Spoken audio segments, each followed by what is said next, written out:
अगर आपके टिकटॉकर्स अमन नहीं चाहते तो खुदारा उनको मना करे कि ये टिकटॉक्स ना बनाए। आप 45-50 साल हमने आपके साथ अपनी रोटी आधी की है और जाते हुए आप हमारे खिलाफ उधर नारे लगा रहे हैं। हमारा ख्याल तो ये था कि इंडिया हमारा बड़ा दुश्मन है, लेकिन हमें तो ये नहीं पता था कि हम जिसको हमने पाला हुआ वो कल को हमारा दुश्मन बनेगा। उसका हमने ये एहसान दिया जा रहा है। ये आवाज़ इस असेंबली के, इस जरगे की आज अफगानिस्तान में भी गूंजनी चाहिए कि यहाँ जंग की बातें नहीं हो रही। जो उनका वहाँ पे मुत्तकी साहब, जो उनका वजीर खारजा है, जिस तरीके से वो लोगों को इकट्ठा करके जो बातें करा रहे हैं, ये तो एक खुली हकीकत है। हम खुद गए थे, मैं खुद इस जरगे में गया था, 2 दफ़ा गया हूँ। कोई कहते हैं, नारे लगाते हैं ये जो दहशतगर्दी है इसके पीछे वर्दी है। हमारी फौज है, गलतियाँ वो भी करते होंगे, लेकिन अगर उनको भी हम हौसला नहीं देंगे तो फिर अफगानिस्तान में जो हालत हुई थी, उनकी फौज ने वहाँ हथियार रख दिए और वो चले गए। आज जिनके कब्जे में है वो लोग कल हमारे थे, वो आज हमारे दुश्मन है। जनाब स्पीकर साहब, मेरी तजवीज़ ये है कि इसी जरगे से एक ऐसा सब जरगा बनाया जाए, वज़ीर आज़म के साथ बैठे, आप भी बैठे। हम अगर अफरीदी साहब, सुहेल अफरीदी साहब को नहीं कह सकते, आप भी बैठे, आप न्यूट्रल है।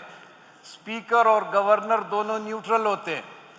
हम जरगा और आप ये सारी चीज़ें वहाँ पे वज़ीर आज़म से इसी अंदाज में करेंगे कि जो जो चीज़ें टॉक ऑफ द टाउन होती है, टॉक ऑफ द टाउन में काफ़ी बातें आती है। कोई कहते हैं, नारे लगाते हैं ये जो दहशतगर्दी है इसके पीछे वर्दी है। हमारी फौज है, गलतियाँ वो भी करते होंगे, लेकिन अगर उनको भी हम हौसला नहीं देंगे तो फिर अफगानिस्तान में जो हालत हुई थी, उनकी फौज ने वहाँ हथियार रख दिए और वो चले गए। आज जिनके कब्जे में है वो लोग कल हमारे थे, वो आज हमारे दुश्मन हैं। तो मेरी ख्वाहिश है कि हर एक बात करेंगे, लेकिन तरीके से करेंगे। एक जिस तरीके से इस ऐवान ने हम सबको इज़्ज़त दी है, और अल्लाह आपको मज़ीद इज़्ज़त दे कि पुख्तूनख्वा के जितने भी यहाँ पे मुअज़्ज़िज़ीन बैठे हैं पार्टियों के, इससे ज़्यादा और लोग नहीं है और ना कहीं इकट्ठे हो सकते हैं। बाजोड़, वज़ीरिस्तान, बन्नू, कुरम और करक मरवत में जो हालत है, आप यही समझे इस्लामाबाद, और ये फिल्म आपने शायद देखी होगी एनिमी एट द गेट्स, वही चीज़ यहाँ पे भी होने वाली है, बल्कि शुरू हो चुकी है। मेरी ख्वाहिश है कि जो IDPs वहाँ पे उनके साथ डिस्क्रिमिनेशन हो रही है, 15 गांव आज भी बगैर रजिस्ट्रेशन के लोगों के घरों में रह रहे, होस्ट फैमिलीज़ में रह रहे, उनको आज तक पिछले 1 महीने से कुछ नहीं दिया गया है। मेरी इस फोरम से ये भी वज़ीर आज़म, वज़ीर आला हाउस की से दरख्वास्त होगी कि उन TDPs को भी वहाँ पे कुछ ना कुछ दे दे ताकि उनका गुजारा हो सके, और वापसी पे जाते हुए उनको, उनके जो घर तबाह हुए हैं, वफाकी हुकूमत से भी हम कहेंगे और आपसे भी कहते हैं कि उनको कम से कम 10-10 लाख रुपए मुआवजा दिया जाए। ये मेरी आपसे ख्वाहिश है। दूसरा, जो हमारे कबायली इलाके के लोग हैं, जिस तरह आपने अर्ज़ किया कि हमें 100 अरब रुपए का वादा किया गया था और ना NFC में दे रहे, ना किसी में दे रहे।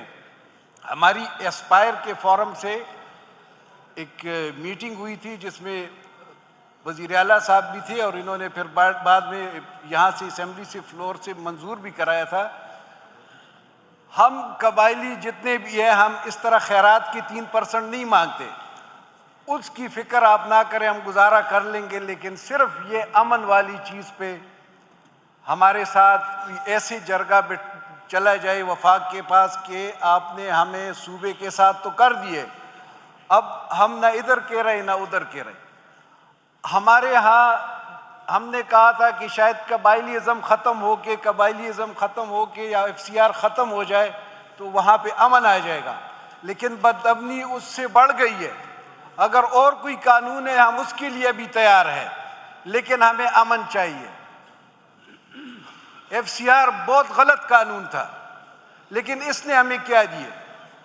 सिर्फ वकीलों की फीसें हम दे रहे हैं और ना ख़त्म होने वाले केसेस हैं।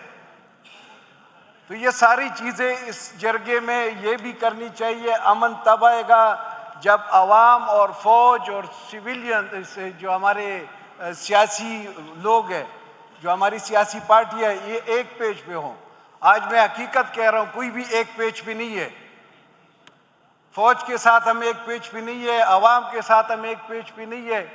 तो ये हम कैसे जीतेंगे जंग? और जंग की बात तो हमें इंडिया से भी नहीं करनी चाहिए। हमारा ख्याल तो ये था कि इंडिया हमारा बड़ा दुश्मन है, लेकिन हमें तो ये नहीं पता था कि हम जिसको हमने पाला हुआ वो कल को हमारा दुश्मन बनेगा। उसका हमने ये एहसान दिया जा रहा है।